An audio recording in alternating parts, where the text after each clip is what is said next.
Dudes, aka Dial All the Works, aka Cybertruck Man, Cybertruck Boy. He's got a tattoo removal gun. We're going to use that on the subframe to get all the grease and paint off of it so I can weld up the rack relocation kit for the BMW rack onto the S13 subframe. And then hopefully after that, maybe I'll help my dad, and then we'll do some cutting on the car. Try and get the coilover, top hat. Try and get the camber plates installed on the top hats. What? Try and get the camber plates installed on the coilovers and get them on the car and cut out the shock tower so that I can have that adjustment available whenever I want. So yeah, we'll see you guys at Luke's. So we're at Luke's. Tattoo removal machine. If you already started, gotta wear these glasses. If you don't, you're gonna go blind. So, careful.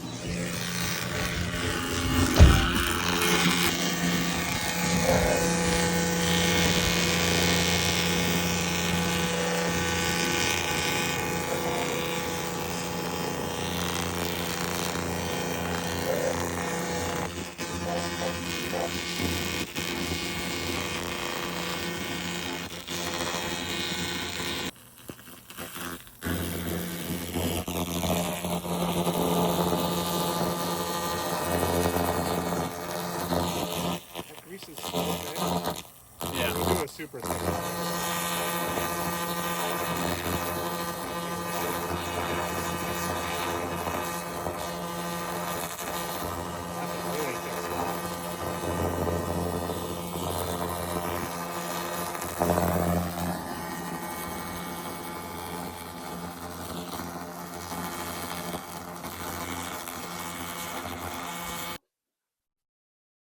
Right, so we just got back from Luke's house.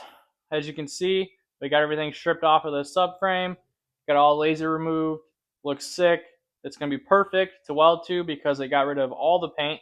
So this is bare metal. So I'll do all my welding and I'll have the perfect opportunity to weld to this fresh material. So, tools required. Make sure you got marker, tape measure, templates. Let's dive into this instruction manual, and then we'll take the steps forward and bring you guys along as I mark this thing out and cut it up. So really, this is the hardest part of the whole install. Once we get this done, the rest of it will be a cakewalk. So first up, step number one means template number one. Template number one is the opposite side of the rack. Flip this thing over.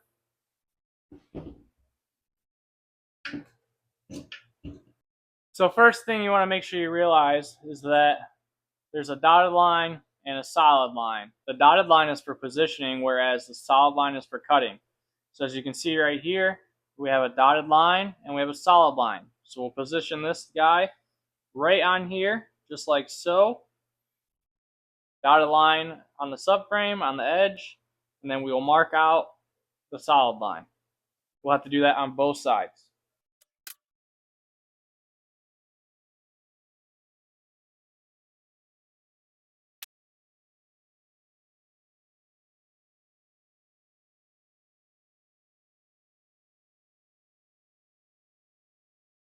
All right, so step one, marked out and complete. We'll move on to step two. Make sure that on step two, it is only marked on the steering shaft side. So let's turn this thing around and mark it out.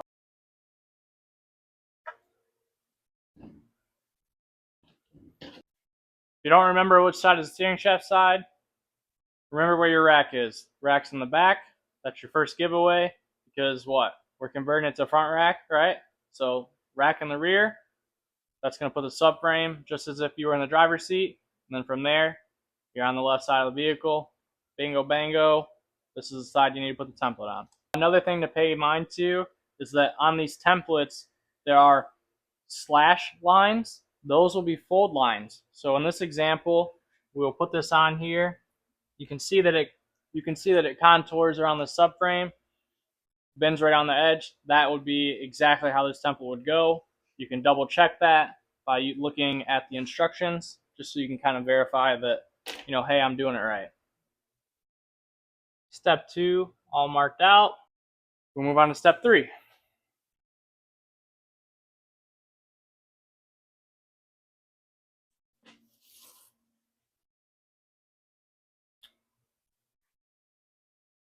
Step 3 looks like a little bit of a pain because as you can see here, we have 1, 2, and 3 separate lines that it's going to bend around. So bear with me on this guy.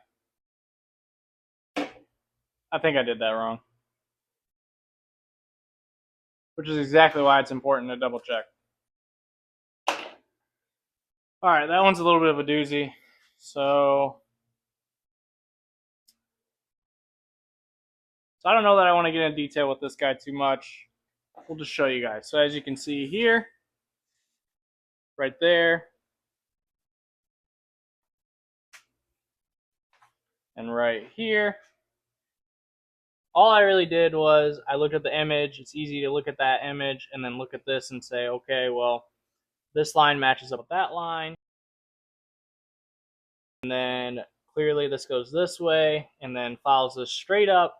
And then we do not cut this. So that must mean that we come straight through here. Let's just look at it just like this. We come down. We come down. We come over. We come over. We come down and we go in. We come down, it doesn't go in. So I could probably get rid of that and just come straight across. No big deal. That's why we double check. And then from there, we come back into step number 2. So down here, you can see I need to make an adjustment. So we need to come down. So what I need to adjust is I'll come right from here all the way into step number 2. And then that'll be my cut line. I'll make the mistakes so you guys don't have to. What's that Joe Dirt reference? Man, hey Joe, did you use the stuff with the tiny scrubbing bubbles? They clean the bowl so you don't have to. No, I didn't. We do it so you don't have to. All right, let's open this bad boy up and go to step 4. Step 4 looked like it was a little difficult too. Step 4. On step 4, there's a blue line. I have an S13, so we will be cutting that off. So right here on step 4, there is only one solid line. That solid line would be this negative right here. This is all dotted all the way around here, so just for position. We still haven't moved away from the steering shaft side. So for step 4, make sure you're still on the side of your steering shaft. So this is the top of the peak here of the motor mount. This is the bottom of the peak of the motor mount. You want to make sure that your opening, your mouth, is at the bottom of the peak, not the top of the peak. And then once again, we are only cutting out the mouth. It is not shown, or is not within the template, but make sure that as you go through this process, you can see that in the template, it goes there. You want to follow up to your previous marks here. So we are underneath of this position right here. So you want to make sure that you connect this part and this part within this part. So there's your opening, and there is how they connect the lines. I will show that. So we got our marks, we got our jaw here, and then if you look right over here, there's the peak of that other cut on step 3. And then if you come down here, just draw straight up to that. Same thing here. You cross over, there's our cut line right along there. What we will do is cut right up into that. I wouldn't be afraid to, if you cut a little too much or even a little too little, as long as you weld this template in with the subframe in, it's only safe to assume that you're going to be in good standings. But like I keep saying, just take your time and double check everything. What do we got left? We got step 5 left. See how ridiculous step 5 is. It looks like for step 5, I have to do all this cutting first. So what I'm going to do is I'm going to take this over here. I'm going to cut all these spots that we just traced out off of the subframe. I'll come back. I'll show you guys template 5, and then we'll go from there. But template 5 is pretty much just after you cut out 1 through 4, you'll have an opening. You'll lay template 5 in there, and that's when you'll do your final cut. Number 5 actually went within here.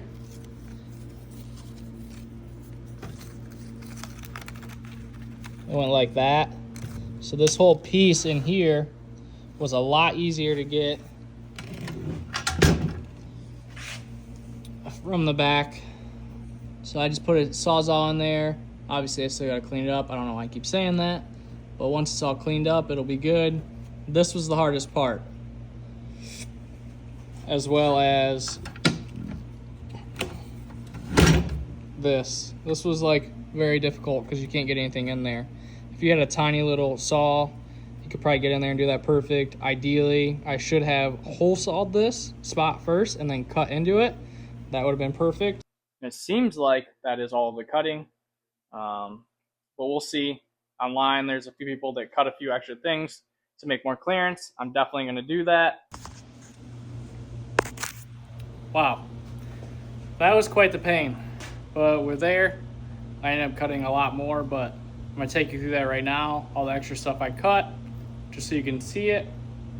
I ended up cutting more just because I want to be able to take this rack on and off. The main issue that I was having was that the OEM hard lines, which I would prefer to run because I've never seen OEM hard lines fail ever. So I had to trim a lot out just to get the rack in there and get the rack out. I had to cut more out of the subframe. I had to cut quite a bit out of the adapter from Wisefab as well. And then I had to pocket an area. This is all just a rough cut. I'm trying to get it cut so I can go inside to eat. I'm gonna come back out here. Yeah, I'll come back out here, clean it up, and then probably tomorrow I'll weld it all on. But yeah, let's look at it. So the first thing to look at pretty easily is, I mean, don't mind this, it's all loose, is this hard line was hitting right here. So like I said, I have to clean all this up. So don't be like, oh, Josh just left it like that. So we had to do that. And then there's some tabs in here that also need to trim down. But yeah, so we ended up cutting quite a bit more out of here. And then I had to, I think I overcut this section. I overcut that section quite a bit. I'm gonna end up trimming these ears off right here just because, I mean, what's the point in having it? It's not, especially this, it's not really doing much. So yeah, I mean, this is really it, man. I might, just because I want to be a little extra, I might trim these down completely and then patch that. But we'll see. I mean, I might leave it. A lot of times, anytime you have like a bend and some material and it's welded, it's tons of extra strength. So leaving those potentially would have a lot of positive within it. Yeah, let's I'll pull this off and then I'll kind of show you what I ended up cutting off of there, off of the Wisefab adapter. Let's see if I can just pull these out. I'll show you.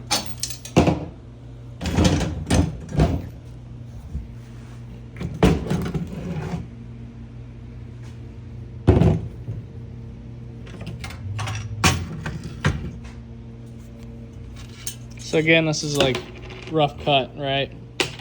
So I had to trim this out because it was hitting this. And then what else? Yeah, so there was two little tabs here. There was one here and one here. I had to trim those off because it wouldn't allow that to get in easy. And then I ended up trimming this out. Like I said, I had to pocket this whole area just so those hard lines could slip right in there. All right, just want to double check before I went ahead and went grinding. I bolted everything up. I made sure to get the spacers in there. And what I had to do is, so on the other side, the bolts Wisefab supplies you with, they're bigger, 14 millimeter. And on the S13 subframe, it's actually like ovaled on the other side where the lower control arm bolt, where the lower control arm bolt would go in. So you have to punch that out. I just use a step bit. I just pretty much went up to the next size and the bolt went right in. So yeah, dry fit up went good. Everything's tight, no clearance issues. We're gonna pull back apart. We're gonna grind everything down, make it nice and smooth. And then we will bolt it all back together and do our tack weld.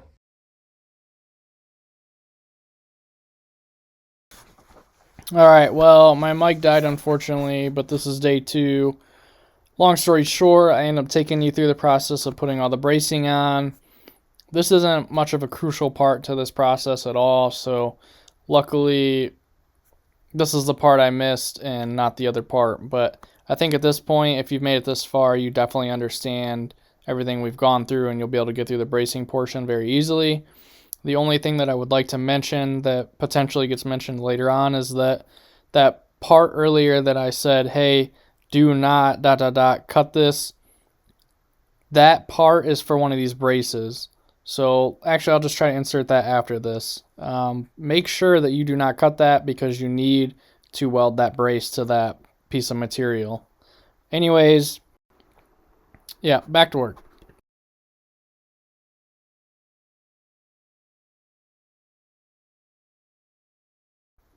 So make sure, as you can see, I just keep moving around everywhere, back and forth while I'm welding this. The more you move around, the less chance you have of creating too much heat in one area.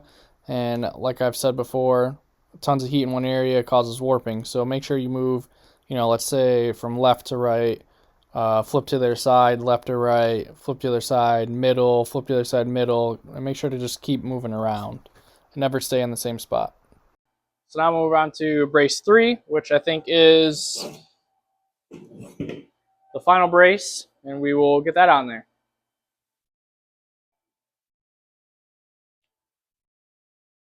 Huh. Just realized some of these lights weren't working. So yeah, final brace. Once again with this guy, make sure that you take this 17 millimeter black socket, impact socket, and get it in there because this is one of the bolts. And you want to make sure that you can get a socket on there after you weld this brace in. Leave this in here the whole time you're welding it. Just kind of goes back to that whole thing, like I said in my last video about warping. You want to do everything you can to keep this thing from warping. So how it's going to be in the end, the closer you can keep to how it's going to be in the end, keeping it together wise as you're welding, the safer you're going to be.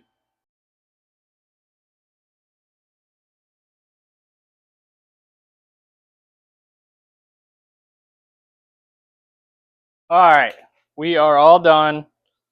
We're all done modifying the rack. Honestly, that was way more work than I thought it would be, but hey, we got it out of the way. Everything else moving forward should be a lot easier. I mean, honestly, I don't know why I thought it would be a lot easier. It's not like it's hard, it's just time consuming.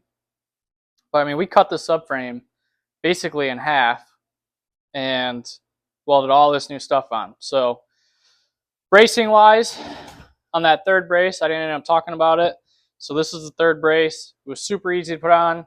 No modification done. Well, that's a lie. I ended up trimming this little piece, but that was it.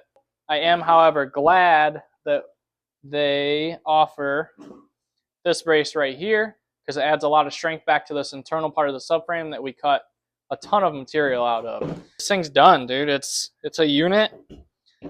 It's super sturdy. I have zero worries that we'll have any issues with it breaking or flexing or any of that. I mean, this thing it's in there. The only thing that was confusing is there's these 1 millimeter washers. So they did fit in the beginning when I just tack welded it, but as soon as I started welding this member together, these slowly began to not be able to fit. So after my first pass on welding everything, I pulled everything back out and I went to put it back in and these did not fit. I tried to hammer them in and I ended up bending them. And then that gap got a lot smaller. So I think that these are strictly for that reason. Because if you didn't have these in the beginning, let's say the same thing would happen, right? Like if I didn't have these spacers for the rack and I welded this all together, that rack would not go in there at all. So I'm assuming that that's exactly why Wisefab provides these, is so that, when this entire piece warps, because like we all know at this point, metal warps, it will allow you to still be able to get that rack in and out. Sweet. Let's pull this all apart and I'm gonna get it painted. I don't know that I will film any of that because it's kind of boring and it's less informational, but thank you guys for following along. I hope you guys enjoyed this. Please leave a comment and let me know if this video helped make things clear for you. I would appreciate that because it's going to help me moving forward as far as putting information out there. Yeah, so once again, thanks for watching. See you guys next time.